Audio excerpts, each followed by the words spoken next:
दोस्तों नमस्कार, मैं सेल्फ भूपेंद्र कुमार शर्मा, व्याख्याता, इकोनॉमिक्स, राजकीय उच्च माध्यमिक विद्यालय वसी।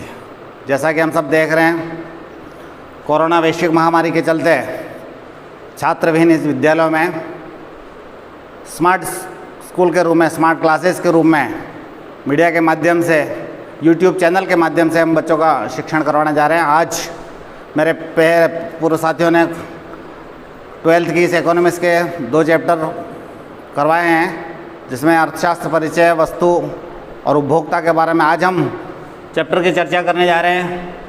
मांग की अवधारणा, कॉन्सेप्ट्स ऑफ डिमांड। मांग किसकी होती है? मांग वस्तु की मांग होती है। जैसा कि जानते हैं आप सभी, वस्तु यानी वे सभी जिनका हम कोई व्यक्ति उपयोग करता है, और जो उपभोग करता है उसे हम उपभोक्ता कहते हैं। वस्तु बहुत सारी हो सकती है, खाद्य पदार्थ हो सकते हैं, अन्य वस्तु हो सकती हैं, बहुत कुछ। उन वस्तुओं का, उनकी कीमत को निर्धारित किया जाता है और इसके पश्चात उस वस्तु को व्यक्ति के द्वारा उसका उपयोग किया जाता है। यहाँ हम सबसे पहले समझते हैं मांग। मांग क्या है?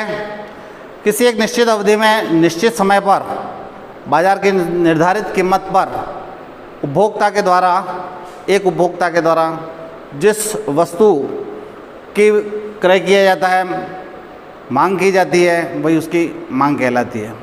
मांग अलग अलग प्रकार की होती है। वैयक्तिक मांग हो सकती है और दूसरी मांग होती है बाजार की मांग। वैयक्तिक मांग यानी एक उपभोक्ता के द्वारा उस बाजार में निर्धारित कीमत के ऊपर जिस वस्तु को क्रय किया जाता है, उस वस्तु को क्रय करने के लिए तत्पर रहता है, वो उसकी व्यक्तिगत मांग होती है। वो एक उपभोक्ता के द्वारा उसको क्रय किया जाता है। दूसरी तरफ दूसरी मांग होती है बाजार मांग। बाजार मांग के तहत एक निश्चित अवधि में वस्तु की जो निर्धारित कीमत है, उसके ऊपर अलग अलग उपभोक्ताओं के द्वारा, अलग अलग व्यक्तियों के द्वारा उसको जो वस्तुओं का क्रय किया जाता है, वस्तु की मांग की जाती है, वो उसकी बाजार मांग कहलाती है। तो मांग होती है वो उस आर्थिक पटल पर, मांग एक बहुत बड़ा आधार स्तंभ होता है। उसी के आधार पर मांग और उसकी कीमत के बीच एक बड़ा संबंध होता है, एक विपरीत संबंध होता है। जैसा सामान्य रूप से हम जानते हैं कि अगर किसी को सब्जी लेने बाज़ार में हमने भेज दिया और बहुत सारी सब्जियां, सब कुछ खरीद रहा है, प्याज, आलू सामान्य उसने खरीद दिया है, लेकिन एक टमाटर को खरीदने जाता है तो देखा कि उस टमाटर का भाव 10 रुपये किलो, तो वहाँ पर भीड़ लग जाती है और बहुत सारे लोग उसको खरीद लेते हैं। लेकिन जब दूसरे बाज़ार में जाता है, कभी विशेष दूसरी परिस्थिति में, दूसरे समय में, और जब बाज़ार में भाव होता है 40 रुपये किलो, तो वो मात्र 250 ग्राम खरीद करके आता है। ऐसा इसलिए होता है कि जब कीमत अधिक होती है तो बाज़ार में मांग कम हो जाती है, जब वस्तु की कीमत कम होती है तो बाज़ार में उसकी मांग बढ़ जाती है। यहाँ पर वैयक्तिक मांग को हम मांग सूची के आधार पर भी समझ सकते हैं। मांग सूचियाँ भी 2 प्रकार की होती हैं। एक होती है वैयक्तिक मांग सूची। वैयक्तिक मांग सूची, उसको हम इस उदाहरण के आधार पर भी समझ सकते हैं कि जैसे एक अनार है, अनार का भाव बाज़ार में 60 रुपये प्रति किलोग्राम है। ये प्रति किलोग्राम उसकी कीमत है और ये वस्तु की मात्रा है कि वो कितना खरीदना चाह रहा है। जब अनार की बात हम कर रहे हैं और वो अनार 60 रुपये किलोग्राम है, 60 रुपये प्रति किलोग्राम का उसका भाव है। ऐसी स्थिति में जब इसकी कीमत, इसको एक उपभोक्ता 4 किलोग्राम खरीदता है, ये एक उपभोक्ता है, व्यक्तिगत उपभोक्ता है, जो उसको 60 रुपये किलो बाज़ार में उसकी कीमत है, फिर भी वो 4 किलो खरीद रहा है। और दूसरा उपभोक्ता है, ये बी उपभोक्ता है, वो उसी 60 रुपये किलो की वस्तु को 3 किलोग्राम खरीदता है। ये इसकी व्यक्तिगत मांग है। बाज़ार में 60 रुपये किलोग्राम अनार होने पर भी वो 4 किलो ही खरीदता है। और दूसरा उपभोक्ता ऐसा है कि भले 60 रुपये कीमत है, पर वो 3 किलोग्राम खरीदता है। ये इनकी व्यक्तिगत मांग हो गई। और अगर इसकी बाजार मांग देखें तो बाजार मांग में इन दोनों को जोड़ा जाता है। उपभोक्ता ए प्लस बी, ए उपभोक्ता था जिसने 4 किलोग्राम खरीदा, बी उपभोक्ता था जिसने 3 किलोग्राम खरीदा, तो ये 7 किलोग्राम ये उसकी बाजार मांग कहलाएगी। व्यक्तिगत सभी व्यक्तिगत अलग अलग उपभोक्ताओं की मांग को जोड़ दिया जाए और वो जो समग्र योग होता है वो उसकी बाजार मांग को माना जाता है। दूसरा इसी आधार पर देखें व्यक्तिगत मांग सूची और दूसरी होती है बाजार मांग सूची। व्यक्तिगत मांग सूची में इसको और दूसरे उदाहरण से भी समझ सकते हैं। जैसे व्यक्तिगत मांग सूची में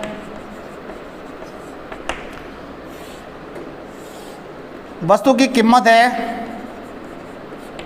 और ये उसकी मात्रा, उपभोक्ता जो से खरीद रहा है। जब उसी अनार की कीमत 25 रुपये किलोग्राम होती है, 25 रुपया प्रति किलोग्राम, तो ये उपभोक्ता उसको 1000 ग्राम खरीदता है। जैसे जैसे उसकी कीमत बढ़ती है, अगर वही कीमत उसी अनार की 50 रुपया हो गई तो वो अपनी मात्रा को थोड़ा कम खरीदता है, यानी वो 750 ग्राम खरीदता है। जैसे जैसे बाज़ार में उस वस्तु की कीमत बढ़ रही है, 75 रुपया अगर कीमत होती है तो वो अपनी मात्रा को घटा करके 500 ग्राम करता है। और उसी क्रम में अगर और कीमत बढ़ती है, चरम सीमा पर पहुंचती है, 100 रुपया प्रति किलोग्राम हो जाता है, तो वह व्यक्ति मात्र 250 ग्राम ही खरीद पाता है। ये व्यक्ति की एक उपभोक्ता है, उसकी व्यक्तिगत मांग है। अगर उसी क्रम में दूसरा एक और उपभोक्ता है, बी उपभोक्ता,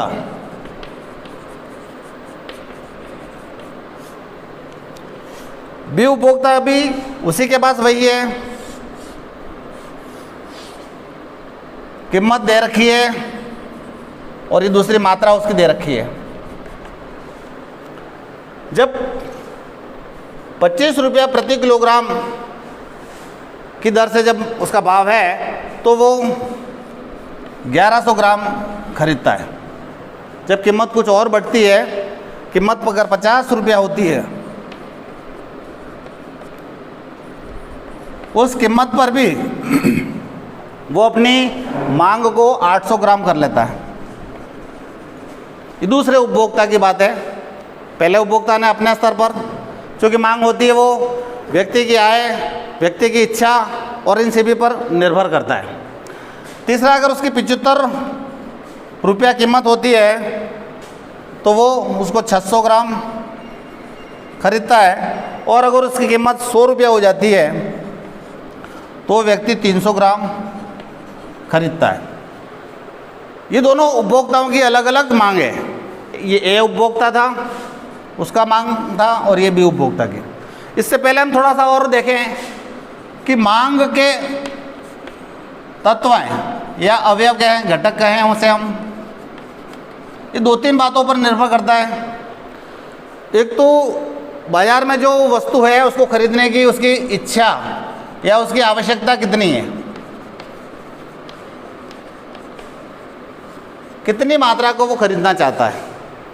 दूसरा, अगर उसके पास में खरीदने की इच्छा है, वस्तु की उसको आवश्यकता है, लेकिन उसके पास खरीदने के लिए पैसा चाहिए, रुपया चाहिए, वो कहलाती है उसकी मुद्रा।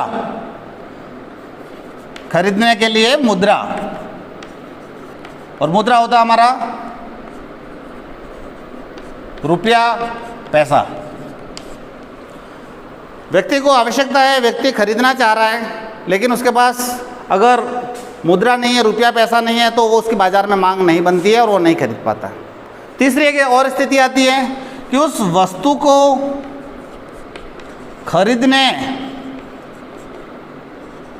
के लिए मुद्रा खर्च करने की इच्छा,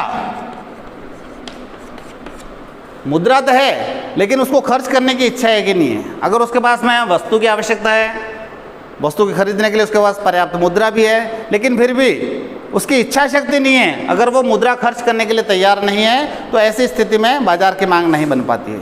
इसलिए वस्तु को खरीदने के साथ साथ उसका मुद्रा भी होनी चाहिए, रुपया पैसा भी होना चाहिए, और साथ साथ में वस्तु को खरीदने के लिए की इच्छा शक्ति होनी चाहिए।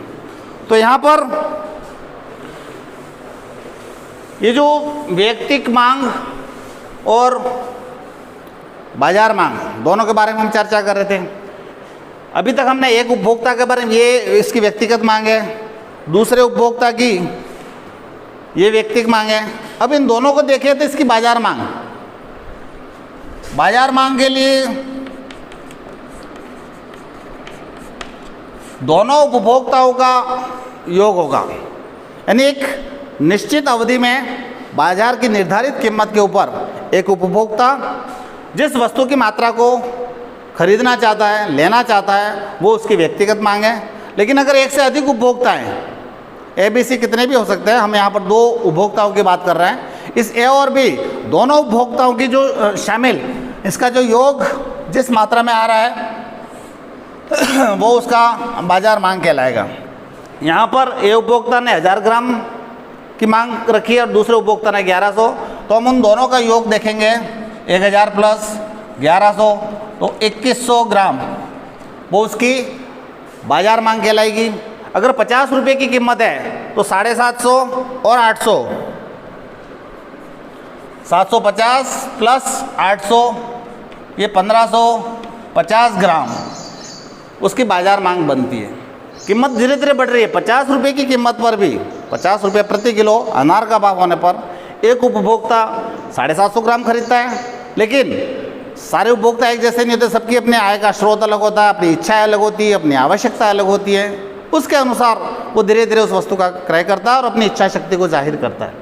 ऐसी स्थिति में 50 रुपये प्रति किलोग्राम का भाव होने पर दोनों की बाजार मांग 1550 ग्राम होगी। कीमत और बढ़ रही है, 75 रुपया प्रति किलोग्राम होता है। ऐसी स्थिति में एक उपभोक्ता जो है उसे 500 ग्राम खरीदेगा और बी उपभोक्ता उसे 600 ग्राम खरीदेगा। तो एक उपभोक्ता उसको 500 ग्राम खरीद रहा है, दूसरा बी उपभोक्ता उसको 600 ग्राम खरीद रहा है, तो कुल 1100 ग्राम ये उसकी बाजार मांग होगी। व्यक्तिगत उपभोक्ताओं की जो मांग है उन सभी की योग किया जाए, उन सभी का योग, समग्र योग जो होता है वो बाजार मांग के नाम से जाना जाता है। कीमत निरंतर बढ़ रही है और ऐसी स्थिति में जब 100 रुपया प्रति किलोग्राम उस अनार का भाव हो जाता है, तब ए उपभोक्ता की जो क्षमता है वो 250 ग्राम खरीदता है और बी उपभोक्ता है वो 300 ग्राम खरीदता है। तो इन दोनों का जो योग होगा, एक का 250 ग्राम और दूसरे का 300 ग्राम, दोनों मिला करके 550 ग्राम ये उसकी बाजार मांग कहलाएगी।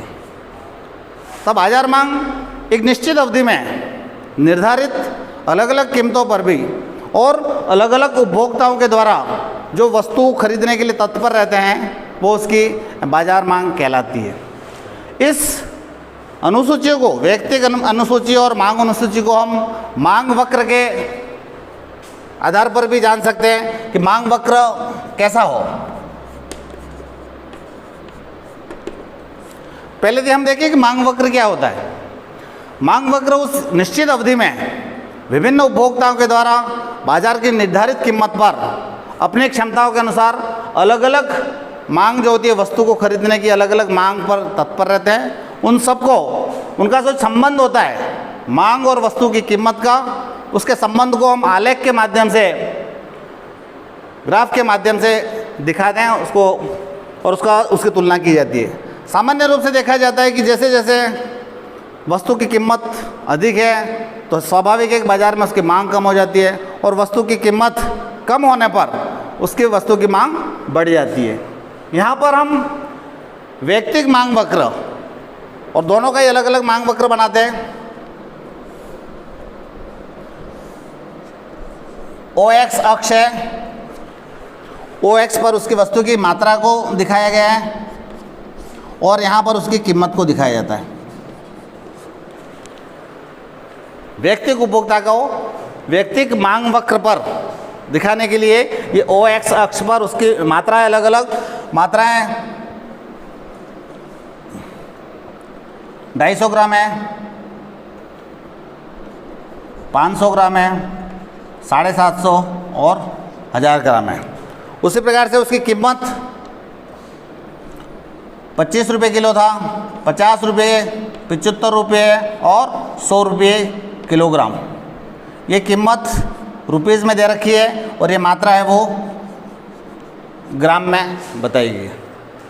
इस मांग वक्र के आधार पर हम देखा जाए तो जिस समय 25 रुपया प्रति किलोग्राम होता है उस समय प्रत्येक उपभोक्ता, अधिकांश उपभोक्ता अधिक से अधिक वस्तु को क्रय करने का प्रयास करता है। तो उस समय वो 1000 ग्राम खरीदता है और इस मांग अनुसूची के अनुसार 50 रुपया होने पर वो 750 खरीदता है और उसकी कीमत अलग अलग बढ़ने पर 75 हो जाता है तो उसकी मात्रा कम हो जाती है, 500 ग्राम खरीदता है और 100 रुपया होने पर वो मात्र 250 ग्राम खरीदता है। तो ये उसका एक मांग वक्र बना। मांग वक्र को हम डीडी के नाम से जानते हैं, डी यानी डिमांड। उस मांग वक्र के आधार पर यह देखा गया कि ए उपभोक्ता है, उसका ये मांग वक्र बना कि जैसे जैसे वस्तु की कीमत बढ़ती गई उसकी जो क्रय क्षमता थी, खरीदने की उसकी मात्रा थी, उसको उसने कम किया। इसी प्रकार से हम बी उपभोक्ता का डायग्राम बनाएं। ये ओ एक्स अक्ष पर, ओ वाई पर, ओ एक्स पर उसकी वस्तु की मात्रा को दिखाया गया है और ओ वाई पर वस्तु की कीमत को बताया गया है। दूसरा उपभोक्ता है, अलग अलग उपभोक्ताओं की आय का स्रोत अलग होता है, उसकी इच्छा अलग होती है, उसकी क्षमताएं अलग होती है, तो उसको वस्तु की मांग उसकी अलग अलग हो सकती है, उसको खरीदने की उसकी इच्छा शक्ति अलग हो सकती है और उसके आधार पर वो अपने मांग को निर्धारित करता है। बी के आधार पर देखें तो ये वही 25 रुपया प्रति किलोग्राम, 50 रुपया, 75 रुपया और 100 रुपया प्रति किलोग्राम। मांग की मात्रा जो है 250, 500, 750 और 1000, 1000 से ऊपर भी 1200, 250 ग्राम, 500, 750, 1000, 1200, इस तरह से ये वस्तु की मात्रा दिखाई गई है ओ एक्स अक्ष पर। और ओ वाई अक्ष पर जो है वस्तु की कीमत को निर्धारित किया गया है। यहाँ पर देखा हमने कि 25 रुपये जब किलोग्राम उसका भाव होता है तो बी उपभोक्ता उसको 1100 ग्राम खरीदता है, यानी जिसने पहले वाला ने खरीदा उससे वो 100 ग्राम अधिक खरीदता है। तो उसको हम इस पर दर्शाएंगे, 1000 यहाँ पर है तो हम इसको यहाँ पर 1100 मानते हैं। 25 रुपया प्रति किलोग्राम की दर होने पर उसने 1100 ग्राम खरीदा। उसी क्रम में जब कीमत बढ़ी 50 रुपया प्रति किलोग्राम होता है तो वो 800 ग्राम खरीदता है। उसी क्रम में जब कीमत और बढ़ी 75 रुपया प्रति किलोग्राम हुआ तो उसने अपने मांग को कम किया, लेकिन जो ए उपभोक्ता था उसकी तुलना में वो अधिक खरीद रहा है, उसकी क्षमता अधिक है तो अधिक खरीद रहा है। तो 75 रुपया होने पर वो 600 ग्राम खरीदता है। उसी क्रम में जब कीमत और बढ़ी 100 रुपया प्रति किलोग्राम होता है तो वो बी उपभोक्ता उसकी 300 ग्राम की मात्रा खरीदता था।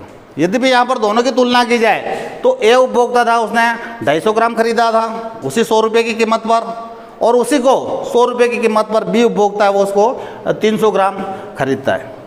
अब ये उनकी व्यक्तिक मांग वक्र है, ये इसका व्यक्तिक मांग वक्र है। मांग वक्र एक निश्चित अवधि में अलग अलग विभिन्न उपभोक्ताओं के द्वारा वस्तु को जो खरीदने के लिए तत्पर रहते हैं, उस वस्तु की कीमत और वस्तु की मात्रा, इन दोनों के बीच का जो संबंध होता है वो इस डीडी मांग वक्र के माध्यम से जाना जाता है। और 100 रुपये प्रति किलोग्राम पर वो 300 ग्राम की वस्तु को खरीदता है। इसका रेखा चित्र खींचें तो ये हो गया, ये इसका डीडी D1 ये दूसरे का मांग वक्र है। ये एक ए उपभोक्ता का डीडी मांग वक्र, ये बी उपभोक्ता का मांग वक्र। अब इसको अगर बाजार का मांग वक्र देखा जाए, अलग अलग था, अब इसको दोनों को सम्मिलित करते हुए बाजार मांग वक्र को इसके ऊपर रेखा चित्र के माध्यम से समझा जाएगा। ओ एक्स अक्ष है और ये वो ओ वाई अक्ष। ओ एक्स अक्ष पर वस्तु की मात्रा को दिखाया गया है और यहाँ पर वस्तु की कीमत को दिखाया गया। दोनों ही परिस्थितियों में वस्तु की मात्रा और वस्तु की कीमत के बीच अलग अलग उपभोक्ताओं को एक साथ जोड़ करके समग्र योग करते हुए उनकी जो सामूहिक, जैसा हमने पूर्व मांग सूची में देखा था कि व्यक्तिगत मांग सूची थी, दूसरे उपभोक्ता की व्यक्तिगत मांग सूची, दोनों को जोड़ करके बाजार की मांग सूची तैयार की गई थी। इसी प्रकार से एक व्यक्तिगत मांग वक्र, दो अलग अलग मांग वक्रों को बाजार के मांग वक्र पर दर्शाया जा रहा है। उसी क्रम में 250 ग्राम, 500 ग्राम, 750, 1000, 1200, इस तरह से ये वस्तु की मात्रा और वस्तु की कीमत 25 रुपया, 50, 75 और 100 रुपया, ये बाजार की कीमत को यहाँ पर दिखाया गया है। अब यहाँ पर हम जो बाजार मांगे, ए उपभोक्ता और दूसरा बी उपभोक्ता, दोनों को मिलाया और ये हमारा बाजार की मांग बनी।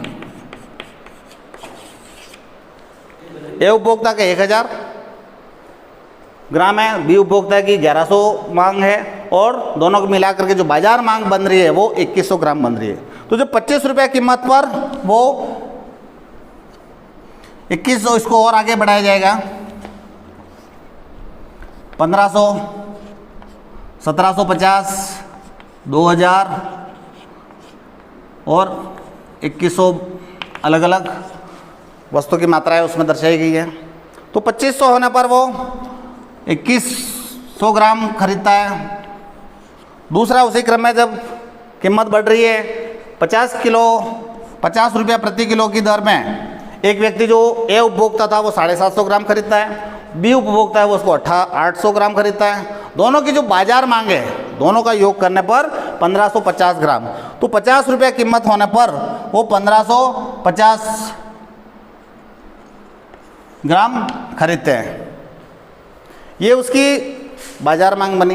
तीसरा जो है 75 रुपया प्रति किलोग्राम भाव होने पर भी ए उपभोक्ता की 500 ग्राम मांग बन रही है, बी उपभोक्ता की 600 ग्राम मांग बन रही है। तो उन दोनों की बाजार मांग है वो 1100 बन रही है। तो 75 रुपया किलो होने पर भी दोनों की मांग 1100 ग्राम, यहाँ ग्राम के रूप में उसको दर्शाया गया है। और जब कीमत चरम सीमा पर होती है 100 रुपया प्रति किलोग्राम, तब ए उपभोक्ता उसे 250 ग्राम खरीदता है, बी उपभोक्ता उसे 300 ग्राम। दोनों की जो बाजार मांग है वो 550 ग्राम होती है। उसको हम ग्राफ के रूप में यहाँ पर दर्शा सकते हैं, 550 ग्राम। और ये जो बनता है वो बाजार का मांग वक्र बनता है, इसको भी डीडी के नाम से जाना जाता है। अर्थात समग्र रूप से सबको तुलना करते हुए देखें यहाँ पर, तो मांग और कीमत में एक बहुत बड़ा संबंध होता है। जैसे जैसे वस्तु की कीमत बढ़ती है तो उसकी मांग कम हो जाती है, जैसे जैसे वस्तु की कीमत घटती है तो बाजार में उसकी मांग बढ़ जाती है। तो ये मांग की अवधारणा, मांग का जो कॉन्सेप्ट था, इसको आप अपने इस यूट्यूब चैनल के माध्यम से अधिक अपने दोस्तों में शेयर करें। हमारे इस विद्यालय की इस कोरोना वैश्विक महामारी के चलते हमारे यहाँ के विद्वान प्रधानाचार्य आदरणीय मकबूल जी हुसैन पठान साहब ने और हमारे इस टेक्नीशियन, इस एक्सपर्ट भाई श्री हेमेंद्र रावल के माध्यम से ये जो YouTube चैनल के माध्यम से आप तक पहुंचाया जा रहा है, इसका अधिक से अधिक लाभ लें। एक बार फिर से आप सभी को बहुत बहुत धन्यवाद। Best of my smart school. Thank you very much.